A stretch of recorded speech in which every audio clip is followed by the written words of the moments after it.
kita lanjut pada soal nomor 2 mengenai analisis data statistik. Di sini kita diminta untuk mengolah hasil ujian statistik mahasiswa kelas D yang dimana datanya sudah ada di dalam tabel ini. Dengan instruksi kurangkan semua nilai yang dicetak tebal pada tabel di atas dengan angka terakhir pada NIM. Nah, angka terakhir NIM saya itu tadi 6. Dengan keterangan di sini tabulasikan data tersebut menjadi data kelompok. Hitunglah yang pertama rentangan atau range-nya, kedua simpangan baku atau standar deviasi, yang ketiga variasi atau varians. Ini adalah data setelah dikurangi dengan angka akhir NIM saya yaitu angka 6. Ini baris 1 dan baris 2, dan data keseluruhannya atau N sama dengan 30 diurutkan dari yang terkecil hingga yang terbesar, dari 49 sampai dengan 94. Nah, untuk penyelesaiannya kita tabulasi dulu data tadi ke dalam data kelompok, dan di sini sudah ada tabel distribusi frekuensi yang dibagi menjadi 6 interval kelas. Dengan panjang intervalnya itu yaitu 8. Pada kolom F sub I ini adalah frekuensi tiap kelas, dan pada kolom X sub I adalah nilai tengahnya. Pada interval 49 sampai 56, frekuensinya 4, titik tengahnya 52,5, interval 57 sampai 64, frekuensinya 3, titik tengahnya 60,5, interval 65 sampai 72, frekuensinya 3, titik tengahnya 68,5, interval 73 sampai 80, frekuensinya 5, titik tengahnya 76,5, interval 81 sampai 88, frekuensinya 7, titik tengahnya 84,5, dan interval 89 sampai 94, mohon maaf pada tabel salah penulisan, itu adalah interval 89 sampai 94, frekuensinya 8, dan titik tengahnya 92,5. Nah, di sini juga kita sudah menghitung F sub I kali X sub I yang nantinya akan digunakan untuk perhitungan varians atau variasi. Nah, pertama kita hitung dulu rentangan atau range-nya. Di sini kita menggunakan rumus yang sangat sederhana yaitu R sama dengan X max kurang X min, yang dimana X max ini nilai terbesar dan X min ini nilai terkecil. X max 94 dan X minnya itu 49. 94 kurang 49 mendapatkan hasil 45. Jadi rentangannya di sini adalah 45. Kemudian di sini kita akan hitung dulu variasinya, dan karena kita menggunakan data kelompok, jadi kita menggunakan rumus variasi data kelompok. Nah, di sini rumusnya S kuadrat sama dengan N kali sigma dalam kurung F sub I kali X sub I kuadrat dikurang dengan dalam kurung sigma F sub I kali X sub I pangkat 2 per N kali dalam kurung N kurang 1.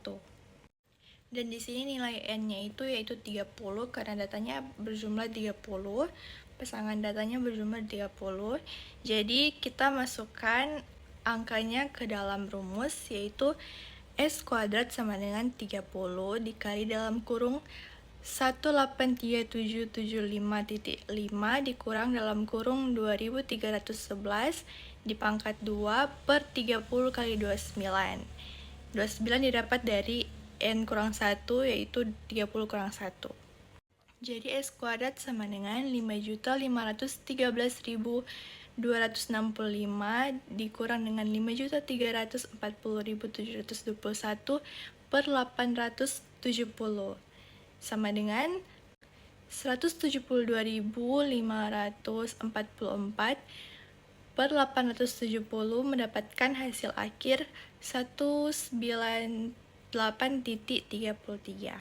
Jadi variasi atau varians dari data kelompok di sini yaitu 198.33. Nah, selanjutnya karena kita sudah mendapatkan hasil dari variasi tadi. Di sini pada simpangan baku kita hanya perlu mengakar kuadratkan nilai varians tadi, yaitu di sini S sama dengan akar S kuadrat sama dengan akar 198.33 yang data varians tadi mendapatkan hasil 14.08.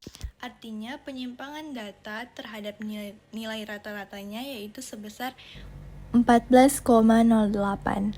Jadi dapat kita simpulkan pada nomor 2 ini R atau rentangannya itu sama dengan 45 dan S kuadrat variasi tadi yaitu 198,33 dan simpangan bakunya itu 14,08.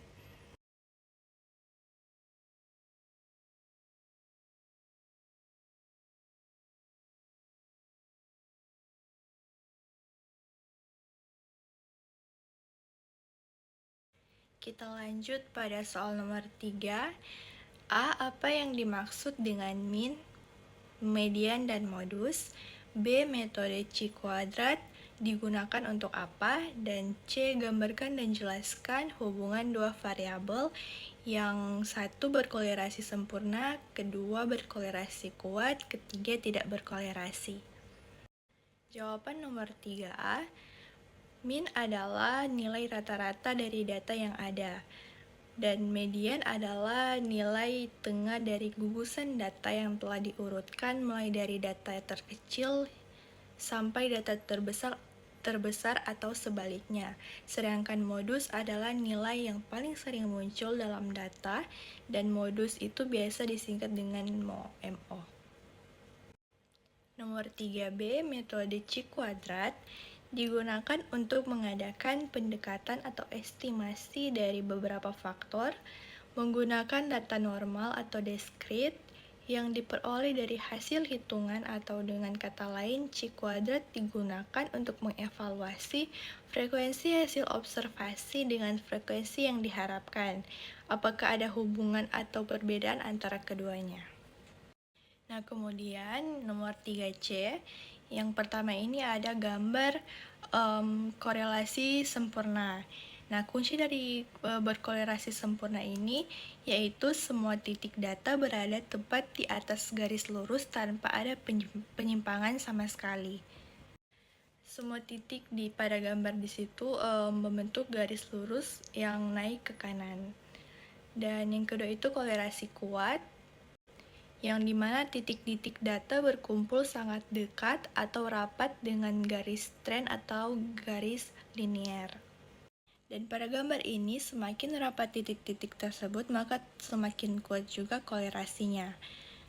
Dapat dilihat di gambar bahwa titik-titik datanya itu mengarah ke atas.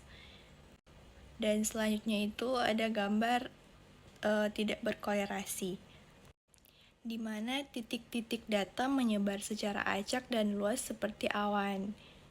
Dan pada titik ini juga tidak terlihat adanya pola garis lurus. Oke, dan sekian presentasi ujian mid semester saya. Mohon maaf jika ada salah kata atau salah penyebutan, dan terima kasih.